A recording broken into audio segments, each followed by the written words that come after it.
嗰陣時係港英政府開始睇到有咁嘅需要嘅，因為喺嗰個80年代咧，其實都有好多冧樓嘅事件。咁好多人就係覺得，如果你乜嘢都唔做咧，個市區係變成一個即係好危險啊，因為啲人行過咧都可能隨時俾啲嘢即係揼親啊咁樣樣。咁所以咧就覺得係好即係好需要去做。咁但係因為嗰陣時係80年代，其實開始已經講緊中英談判啦。咁港英政府亦都唔想係嘥咁多資源喺市區重建，亦都冇人做過，唔知即係會有幾多 resource 要擺喺度。咁所以嗰陣時一個土法嗰個條例咧，就喺咁嘅環境裏邊產生嘅。睇翻土法嗰個即係嗰條條例嗰個 objective 啦，個目的，同埋而家就算 URA 條例有個目的都係嘅。你見到佢咧就係話係需要係改善嗰啲housing standard 嘅，即係嗰啲房屋嘅條件。咁我哋嗰陣時嗰個即係我哋知道，即係政府最初 draft 呢一個條例嗰陣時咧，其實係好關注喺個區裏邊即係住嗰啲住客嘅，因為佢哋都係嗰啲低下階層咧，佢哋係冇一個能力去自己改善佢哋有一個住屋嘅環境。佢哋因為嗰陣時起碼咧，即係仲有嗰個業主住客綜合條例去保障到呢啲戰前樓宇咧嗰啲租客嘅，即係佢哋嗰個加租咧就唔可以，譬如係加太多咁樣樣。咁變咗呢啲租客咧，如果佢俾因為重建而佢要搬咧，除非佢揾翻啲咁嘅即係戰前樓啦。如果唔係咧，佢可能揾唔到地方住。咁所以咧，即係呢一班人佢哋有一個利益咧，就一定係要保護佢哋啦，因為佢哋係冇條件自己去改善佢哋嗰個住屋條件。咁所以咧就其中點解寫喺個 objective 裏邊咧，要 improve 嗰個 housing standard， 就係為呢一班租客咧，即係佢哋着想嘅，起碼保障到佢哋嗰個利益。咁另外亦都係個市區本身，即係嗰個環境啦。因為以前嚟講咧，即係都有幾多咧，即係嗰啲好舊嗰啲咁樣嘅嘅樓宇喺樹。咁呢啲樓宇真係事實上係一個即係計時炸彈嚟嘅，你唔知佢幾時冧。咁樣咁如果你話將佢呢啲樓宇 replace by 啲比較即係新嗰啲樓啦，咁起碼亦都係一個即係對公眾嚟講係一個利益嚟嘅。咁所以喺呢一個咁樣嘅環境之下咧，就係有呢一個即係土法嗰個條例啦。咁所以咧，其實呢個條例裏邊咧就係包含咗有一個社會上面一個責任嚟嘅。咁佢嗰個以前即係土法咧，就要用一個謹慎嘅商業原則嚟到去運作咧，就係唔希望土法咧就係亂去使錢，令到即係政府係有一個即係經濟上面嘅負擔啦。咁所以咧，亦都係其中有啲條款咧，就係要土法咧去每做一個項目嗰陣時咧，都係要向政府申請。咁如果係做嗰啲項目咧，係有即係有可能係有損失，經濟上面嘅損失咧，亦都係要財政司即係批准咗先至可以做嘅。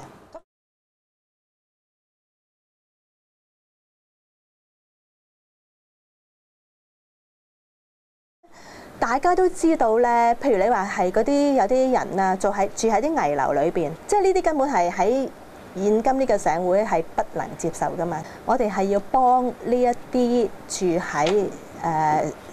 舊區裏邊，喺啲舊樓裏邊嘅人，幫佢哋改善佢哋有一個居住嘅環境。你叫佢哋走，唔係表示你係幫佢即係改善咗個環境喎。佢哋要揾地方住噶嘛。咁佢冇條件去揾啲好嘅，咁佢咪繼續喺嗰啲即係惡劣嘅環境裏邊住咯。佢哋可能攞咗筆錢，但係佢即係其實大家都知呢筆錢佢哋唔係可以，即係如果喺出邊再租咧，佢未必真係可以揾到即係可以租到啲好嘅地方。尤其是而家嗰個，因為嗰個業主同埋住客綜合條例改咗啊嘛。咁而家嗰啲租客咧，佢哋嗰個賠償係少咗噶嘛。以前我哋嗰 LDC 年代咧，佢哋攞多啲錢㗎，因為嗰陣時嗰個業主住客綜合條例未改咧，佢哋嗰個賠償係比較多啲嘅。咁但係因為其實而家URA 咧，佢有一個好好嘅條件咧，就係房署同埋房協咧係幫 URA 做嗰個安置啦。咁有啲人佢可以申請嗰個即係上樓啦。咁如果佢哋上咗樓，咁嗰個環境就會好啦嚇。咁以前咧 LDC 咧就係冇呢一個咁嘅條件嘅。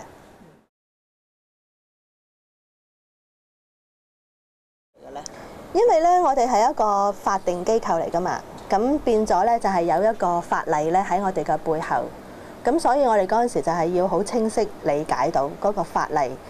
賦予土發公司嗰個權利喺邊度啦，同埋嗰個法例係想做咗啲乜嘢嘢，即係佢個背後佢係希望可以達到啲咩目的。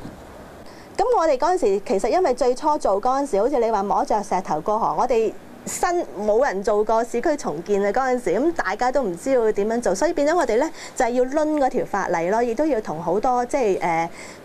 draft 呢條條例嗰啲人傾啦，即係其實呢條法例個背後嗰個精神係點樣樣，係我哋要關注啲咩嘢。咁因為我哋要成日要去睇呢個法例啦，咁同埋我哋要明白之外，因為我哋係新嘅法例，我哋去收人哋啲樓嗰陣時，我哋隨時係俾人哋去挑戰我哋㗎嘛，或者係將我哋即係告我哋啊咁樣樣，所以我哋做嘅嘢，我哋係要睇返嗰條法例 ，make sure 咧，即係我哋係如果我哋俾人哋即係挑戰啦，要同我哋上 court 咧，咁我哋起碼我哋都知道我哋個 position 係點樣樣。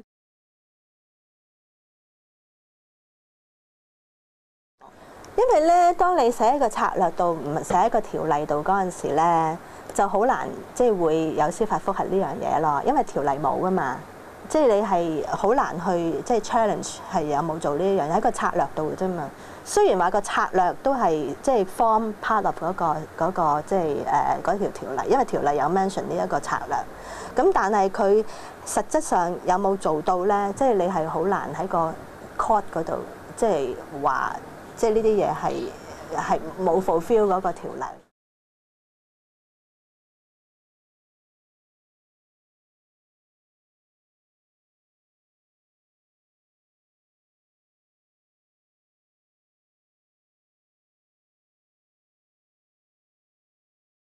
佢有一個 flexibility， 一個彈性喺處，即係喺個策略嗰度就。如果你話喺個條例裏邊咧，你有親啲咩更改咧，你下下咧就要上立法會去改嗰個條例。咁所以變咗喺嗰個策略裏邊咧，就會有個彈性就大好多。有冇做到呢一樣嘢，就係由做嘢嗰啲人去決定咯。即係或者係由嗰啲，亦都可以咧啲，譬如係受影響啲人，佢哋都可以去。即係用佢哋嗰個即係interpretation 嘅，即係大家互相去 interpret 啦。咁變咗咪有拗撬咯？即係議價能力大嗰個就即係佢嗰個，你可以話聲就大啲啦。土地發展公司咧本身咧就係冇用政府資源啦，咁所以咧土地發展公司好多啲項目咧都係同嗰啲發展商一齊去合作嚟做嘅。咁因為係咁樣，咁而即係所有嗰啲營運嘅費用咧，都係由發展商供給啦。咁所以政府就會覺得發展商用土發公司隻手嚟到去申請去收地。咁政府亦都係唔希望呢一件事係俾嗰個公眾咧係覺得所有嘅即係市區重建嘅收地係為發展商去做嘅，因為其實咧呢個重建條例咧本身咧係有一個即係社會嘅責任喺度噶嘛。咁因為你用得嗰個土收咧，你一定係要有一個為即係一個 public purpose， 即係為咗一個即係公眾嘅利益着想，你先至可以用呢一個土收噶嘛。咁如果你話用為發展商去收地係講唔出，即係唔可以做一個咁嘅理由啦，即係唔可以因為咁樣去收地。咁所以咧佢都係要即係 check 得好清楚。咁我哋嗰陣時嘅法例裏邊咧，我哋有一個收購嘅價錢咧就係要 fair and reasonable 啦。咁所以咧即係地政署咧都睇得非常之清楚，我哋出嗰啲價咧係咪真係 fair and reasonable？咁因為咁樣咧，所以即係去審批我哋嗰啲申請嗰陣時咧，係需要好長嘅時間去審批。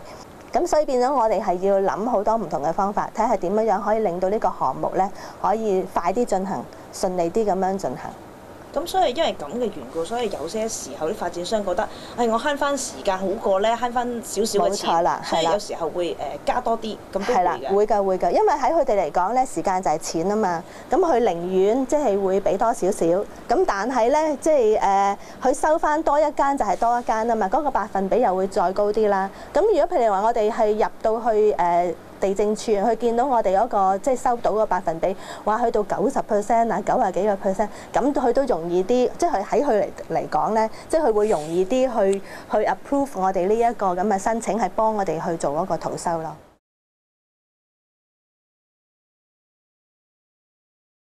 個法例裏邊咧有3部分嘅，我哋去政府申請嗰陣時，第一咧就係嗰個規劃嗰方面啦，第二咧就係有一個rehousing 安置嗰方面。咁我哋要話俾政府聽，我哋係做咗個即係評估，有幾多即係安置嘅單位係需要啦。咁另外咧第3部分咧就係我哋點樣會去做呢一個項目。咁樣我哋曾經試過初嗰陣時，我哋以為我哋入咗即係嗰個規劃嗰度，即係本身就已經夠啦。咁但係收尾我哋政府即係俾翻我哋，即係話我哋要俾翻多啲即係啲資料俾佢哋，主要就係嗰個即係安置嗰度，因為我哋係要俾政府睇到，我哋係有嗰個能力，有個 means 去可以做到嗰個 rehousing。咁即係所以我哋就覺得，即係睇到呢個法例嚟講咧，即係 rehousing 其實係一個好重要嘅因素，一個元素嚟嘅。我哋要自己喺個 market 嗰度買翻嚟㗎，買啲物業翻嚟㗎。咁我哋又都曾經同Housing Society 啦，即係房協，佢哋成棟咁樣買翻嚟啦。咁亦都試過喺嗰個即係 market 咁樣買啲單位翻嚟。我哋亦都試過咧，用我哋自己起嗰啲樓咧，咁有啲單位拎出嚟係做一個樓換樓咯。要去諗方法去令到啲人肯即係接受我哋嗰個offer 㗎嘛，佢唔要錢嗰陣時，咁你咪要即係睇下俾啲咩嘢，佢要嘅嘢俾佢咯。即係其實我哋最終嘅目的係希望佢接受，即係我哋嗰個錢又好，乜嘢形式都好，即係接受我哋有一個 offer，然後搬走。咁樣我哋咪有多一個，即係我哋嗰個百分比咪有多啲咯。即係變咗我哋可以容易啲去做嗰個申請圖收咯。即係窮則變，變則通啦。佢要乜？咁如果我哋能力做到嘅，咁咪俾咩俾佢哋咯？咁其實係可以，你可以話 in a way 咧，係 facilitate 我哋自己去做嘢。嗰陣時嚟講咧，業主嗰個議價能力係大啲㗎。點解嗰陣時即係話土拍即係會做嗰啲市區重建項目做得好慢咧？就係因為我哋好多時去入去即係申請土收嗰陣時咧，係遇到好多困難。而家嚟講咧，即係因為政府嗰個角度嚟講咧 ，URA 係用政府資源啊嘛，咁所以佢哋有好多方便，即係因為佢唔想去即係浪費資源啦。譬如你話一個 project 你開始收購之後，嗰啲錢已經擺咗落去㗎啦嘛，咁即係如果你話係時間太長的話咧，咁嗰個 cost 嗰個development cost 咪高咯。咁所以咧，即係而家嚟講，即係所有都係有一個 program 喺度嘅，即係有個譬如係幾耐就會做收購啊，咁然後嗰塊地又幾時可以攞到啊，咁樣樣，即係變咗係有一個起碼即係你可以話比較清晰嘅一個 program 喺度咯。